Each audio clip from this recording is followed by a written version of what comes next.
Hello, അസ്സാമലൈക്കും, നമസ്കാരം. B V സടുക്കളയിലെ പുതിയൊരു വ്ളോഗിലേക്ക് എല്ലാവർക്കും സ്വാഗതം. എൻ്റെ പേര് നസീറ എന്നാണ്.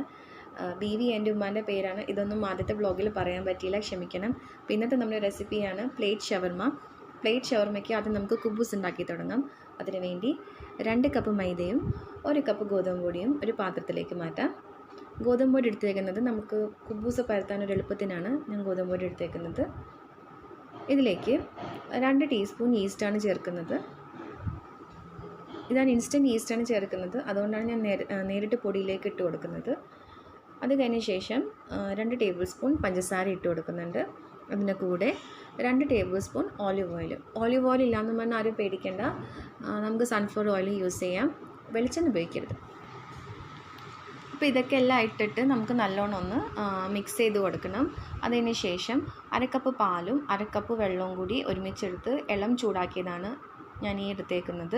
അത് വെച്ചിട്ടാണ് നമ്മൾ കുഴയ്ക്കുന്നത്. പാലെടുത്താൽ നമ്മുടെ കുബൂസ് നല്ലോണം സോഫ്റ്റ് ആകും, അതുകൊണ്ടാണ് ഞാൻ പാല് വെച്ച് കുഴക്കുന്നത്.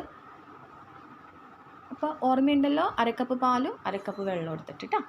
അപ്പോൾ എനിക്ക് ആ പാല് തികഞ്ഞില്ല, 1 കപ്പ് തികഞ്ഞില്ല. അപ്പോൾ അത് കാരണം ഞാനൊരു 2 ടേബിൾ സ്പൂൺ വെള്ളം കൂടി ഇതിലേക്ക് എക്സ്ട്രാ ആഡ് ചെയ്യുന്നുണ്ട് കേട്ടോ. അപ്പോൾ ഇതെല്ലാം ഇട്ട് നല്ലോണം കുഴച്ചെടുക്കണം. നല്ലോണം കുഴച്ചിട്ടാണ് നമ്മുടെ മാവ് നല്ലോണം സോഫ്റ്റ് ആവത്തുള്ളൂ. ഇത് കഴിഞ്ഞിട്ട് നമുക്കൊരു 2 മണിക്കൂർ ഇത് റെസ്റ്റ് ചെയ്യാൻ വെക്കാനുണ്ട്. അപ്പോൾ നല്ലോണം നമുക്കിത് കുഴയ്ക്കാം. എല്ലാവരും എൻ്റെ ആദ്യത്തെ വീഡിയോ കാണുമെന്ന് വിചാരിക്കുന്നു. കൊച്ചി സ്റ്റൈൽ ദം ബിരിയാണിയാണ് ഞാൻ ചെയ്തത്. കാണാത്തവരുണ്ടെങ്കിൽ തീർച്ചയായും പോയി കാണണം, അഭിപ്രായങ്ങൾ പറയണം. ഒരുപാട് പേര് കമൻസൊക്കെ ഇട്ടിട്ടുണ്ട്. കുറച്ച് പേര് എനിക്ക് മെസ്സേജ് അയച്ച് ട്രൈ ചെയ്തു, നല്ല റെസിപ്പി ആയിരുന്നു എന്ന് പറഞ്ഞിട്ട്. എല്ലാവർക്കും നന്ദിയുണ്ട്, ഒരുപാട് സന്തോഷമുണ്ട് എല്ലാവർക്കും ഇഷ്ടപ്പെട്ടതിന്. അപ്പം നമുക്ക് ഈ മാവ് നല്ലോണം കുഴച്ച് എടുത്തിട്ടുണ്ട്. ഇതിൻ്റെ മുകളിൽ നമുക്ക് ഇത്തിരി എണ്ണ പൊത്തി വയ്ക്കാം. പിന്നെ ഇത്തിരി ഓലിവ് ഓയിൽ ഒഴിച്ചിട്ട് ഇതിൻ്റെ മുകളിൽ തേച്ച് വയ്ക്കുന്നുണ്ട്. അത് കഴിഞ്ഞ ശേഷം നമുക്കിത് 2 മണിക്കൂർ റെസ്റ്റ് ചെയ്യാൻ വയ്ക്കാം. റെസ്റ്റ് ചെയ്യാൻ വേണ്ടിയിട്ട് നിങ്ങൾക്ക് വേണമെങ്കിൽ നല്ല ടവൽ വെച്ചിട്ട് മൂടി വയ്ക്കാം, അല്ലെങ്കിൽ ഡയറക്റ്റിനെ പാത്രം വെച്ച് മൂടി വെച്ചാലും മതി. പിന്നെ നമുക്ക് ചിക്കനിലേക്കുള്ള സാധനങ്ങൾ എന്തൊക്കെയാണെന്ന് നോക്കാം. അതിന് വേണ്ടിയിട്ട് ഞാനൊരു 1/2 കിലോ ചിക്കൻ എടുത്തിട്ടുണ്ട്. ബോൺലെസ് പീസസ് ആണ്. ഞാൻ ചിക്കൻ വാങ്ങി അതിൻ്റെ ബ്രസ്റ്റ് പീസിൽ നിന്ന് കട്ട് ചെയ്ത് ഒരു 1/2 കിലോ ഇറച്ചിയാക്കി മാത്രം എടുത്തേക്കുന്നത്. നീളത്തിലാക്കി പീസാണ് കട്ട് ചെയ്തേക്കുന്നത്.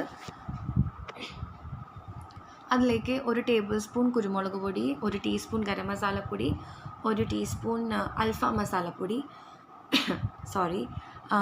പിന്നെ അതിൻ്റെ കൂടെ 1 ടേബിൾ സ്പൂൺ മുളക് പൊടിയും 1/4 ടീസ്പൂൺ മഞ്ഞൾപ്പൊടിയാണ് ഇട്ടേക്കുന്നത്. ഉപ്പും ഇട്ടിട്ടുണ്ട് കേട്ടോ. ഇതിൻ്റെ കൂടെ ഒരു 2 ടേബിൾ സ്പൂൺ തൈര് ഇടുന്നുണ്ട്. നിങ്ങളുടെ കയ്യിൽ അൽഫാം മസാല ഇല്ലെങ്കിൽ നിങ്ങൾ പേടിക്കേണ്ട, 2 ടീസ്പൂൺ ഗരം മസാല ഇട്ടാൽ മതി. എൻ്റെ കയ്യിൽ അൽഫാം മസാല ഉള്ളതുകൊണ്ട് ഞാനതിട്ടതാണ്. ഇടുമ്പോൾ ഒരു നല്ലൊരു ഫ്ലേവർ കിട്ടും. പിന്നെ അതിൻ്റെ കൂടെ ജിഞ്ചർ ഗാർലിക് പേസ്റ്റാണ് ഇടുന്നത്. അതിൽ ഗാർലിക്ക് ഇച്ചിരി അധികം ഉണ്ട്, ഒരു 6-7 അല്ലി വെളുത്തുള്ളി ഉണ്ട്. ഇഞ്ചി ഒരു ചെറിയ കഷ്ണമുള്ളൂ. ഇഞ്ചിയുടെ കുത്ത് അധികമായ രസം ഉണ്ടാവില്ല, വെളുത്തുള്ളി കൂടിയാൽ കുഴപ്പമില്ല, ടേസ്റ്റ് ഉണ്ടാക്കും. അപ്പോൾ ഇതൊക്കെ ഇട്ടിട്ട് നമുക്ക് നല്ലോണം അങ്ങോട്ട് കുഴച്ച് ഇതൊരു 1/2 മണിക്കൂർ നമുക്ക് മാരിനേറ്റ് ചെയ്ത് ഞാൻ വെക്കണം. ഞാൻ നല്ലോണം കുഴച്ചിട്ടുണ്ട്. നമുക്ക് 1/2 മണിക്കൂർ മാറ്റി വയ്ക്കാം. അപ്പോൾ 1/2 മണിക്കൂർ കഴിഞ്ഞു. ഇനി നമുക്ക് ചിക്കൻ ഫ്രൈ ചെയ്യാം. അതിന് വേണ്ടിയിട്ട് ഒരു പാനിലേക്ക് ഞാൻ ഇത്തിരി ഓയിൽ ഒഴിക്കുന്നുണ്ട്. ഡീപ്പ് ഫ്രൈ അല്ല കേട്ടോ ചെയ്യുന്നത്, ഷാലോ ഫ്രൈ ആണ് ചെയ്യുന്നത്. അപ്പോൾ നമുക്ക് എല്ലാ ചിക്കനും കൂടി ഒരുമിച്ച് ഇട്ട് കൊടുക്കാം. എല്ലാ ചിക്കനും ഞാൻ പാത്രത്തിലേക്ക് ഇട്ടിട്ടുണ്ട്. ഇനി നമുക്കിത് നല്ലോണം ഒന്ന് വാട്ടിയെടുക്കാം. മൂടിയൊന്നും വെക്കരുത്, ഇങ്ങനെ തന്നെ ഇട്ട് നമുക്ക് ആ ഇറച്ചി വേവാനുള്ള വെള്ളം ഇറച്ചിയിൽ നിന്ന് തന്നെ ഇറങ്ങും, ചിക്കനിൽ നിന്ന് തന്നെ ഇറങ്ങും. അപ്പം നമ്മൾ എക്സ്ട്രാ വെള്ളമൊന്നും ഒഴിച്ച് കൊടുക്കണ്ട. ഇതങ്ങനെ നമുക്കൊന്ന് ലൈറ്റായിട്ട് മൊരിയിച്ചെടുക്കാം. ഡാർക്ക് കളർ ആവണ്ട, ഭയങ്കരമായിട്ട് മൊരിയിക്കേണ്ട, ഡാർക്കിഷ് കളർ ആവണ്ട. ഒന്ന് വെന്ത് വരുമ്പോഴത്തേക്കും നമുക്കിതൊന്ന് കൊത്തിയെടുക്കാം. കണ്ടില്ലേ, നമ്മൾ എടുക്കുന്ന തവി വെച്ചിട്ട് തന്നെ നമുക്കിങ്ങനെ ഒന്ന് കൊത്തി എടുത്താൽ മതി. നല്ല നുറുക്കിയെടുക്കാം. നല്ലോണം നുറുക്കി. ചിക്കനൊക്കെ നല്ലോണം വെന്ത് നല്ല സോഫ്റ്റ് ആയിട്ടുണ്ട്, അതുകൊണ്ട് ജസ്റ്റ് കയ്യിലുകൊണ്ട് കുത്തുമ്പോൾ തന്നെ ഇങ്ങനെ ഉടഞ്ഞു വരുന്നത്. അത് കഴിഞ്ഞ ശേഷം നമുക്കിതൊരു പാത്രത്തിലേക്ക് മാറ്റാം.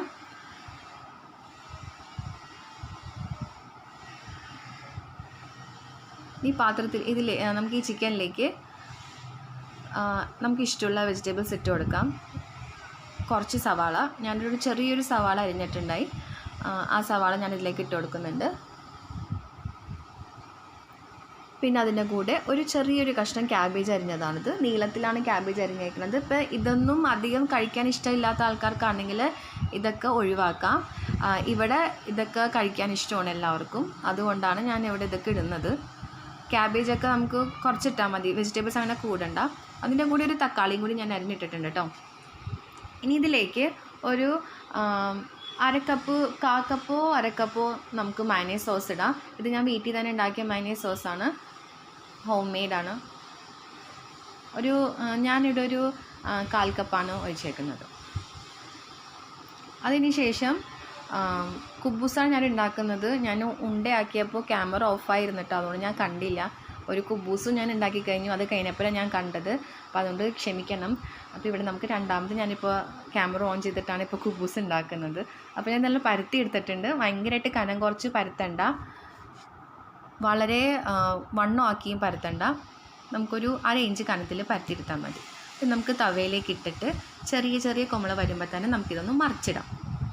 മറിച്ചിട്ട് കഴിഞ്ഞിട്ട് ആ സൈഡും വെന്ത് വരുമ്പോൾ പിന്നെയും ബബിൾസ് വരുമല്ലോ, അപ്പോൾ നമുക്കിത് പിന്നെ ഒന്ന് മറിച്ചിടണം. കണ്ടില്ലേ, ഇപ്പോൾ ആ ഒരു കുമ്പള തന്നെ കണ്ടില്ലേ, ഈ സമയത്ത് നമുക്കിത് മറിച്ചിടാം.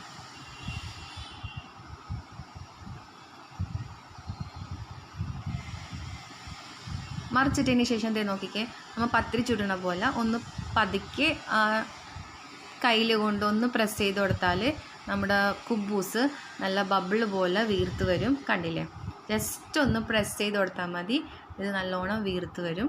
നമ്മുടെ മാവ് കുഴച്ചേക്കുന്നത് ശരിയായാലേ ഇങ്ങനെ വരത്തുള്ളൂ.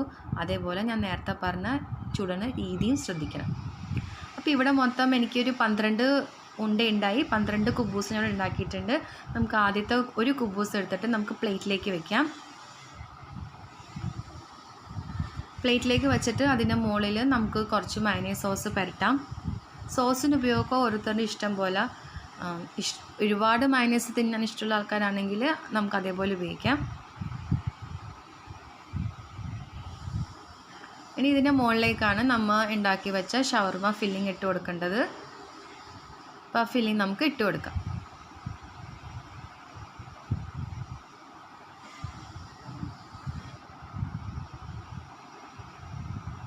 ഒരു 2-3 ടേബിൾ സ്പൂൺ ഞാനിവിടെ ഇട്ട് കൊടുത്തിട്ടുണ്ട്. ഇനി നമുക്കിതിൻ്റെ മുകളിലേക്ക് ഫ്രഞ്ച് ഫ്രൈസ് വെച്ച് കൊടുക്കാം. ഫ്രഞ്ച് ഫ്രൈസും ഞാൻ വീട്ടിൽ തന്നെ പൊരിച്ചതാണ് കേട്ടോ,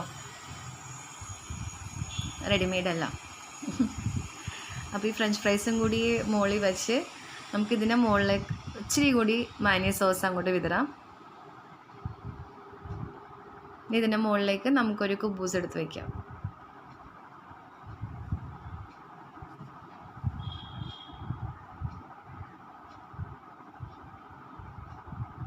അപ്പോൾ നമുക്ക് കുബൂസൊക്കെ എടുത്ത് വെച്ചു. ഇനി നമുക്ക് ഇതിൻ്റെ സൈഡിൽ മറ്റേ പിക്കിൾ വെജിറ്റബിൾസ് കുറച്ച് ഞാൻ ആക്കി വെച്ചിട്ടുണ്ട്. നമ്മുടെ ക്യാരറ്റും കുക്കുംബറും ഒരു പച്ചമുളകും. അപ്പോൾ അതും നമുക്ക് ഇതിൻ്റെ കൂടെ സെർവ് ചെയ്യാം. ഇത് കടയിൽ കിട്ടുന്ന പോലെ തന്നെ പിക്കിൾ വെജിറ്റബിൾസ് ആണ് കേട്ടോ, ഞാൻ പിക്കിളാക്കി വെച്ചതാണ്. വിനീഗറും ചൂടുവെള്ളത്തിൽ കുറച്ച് നേരം ഇട്ട് വെച്ചാൽ നമ്മുടെ പിക്കിൾ വെജിറ്റബിൾസ് റെഡിയായി. പച്ചമുളകും വെച്ചു. അപ്പോൾ നമ്മുടെ പ്ലേറ്റ് ഷവർമ ഇവിടെ റെഡിയായി കഴിഞ്ഞു. അപ്പോൾ ഇതെല്ലാവരും ട്രൈ ചെയ്യണം. റെസിപ്പീസ് എൻ്റെ ട്രൈ ചെയ്ത അഭിപ്രായം പറഞ്ഞ ഫീഡ്ബാക്ക് തരണം. എൻ്റെ ചാനൽ എല്ലാവരും സബ്സ്ക്രൈബ് ചെയ്യണം, ഷെയർ ചെയ്യണം, കമൻറ്റ് ചെയ്യണം. റെസിപ്പീസൊക്കെ ട്രൈ ചെയ്തിട്ട് ഇതിൻ്റെ അഭിപ്രായങ്ങൾ എന്നോട് പറയണം. കമൻറ്റ് സെക്ഷനിൽ ഇതൊക്കെ അറിയിക്കുക. അപ്പോൾ ഈ വീഡിയോ കണ്ടതിന് എല്ലാവർക്കും thanks. And share, like, comment and subscribe. Thank you. Tata.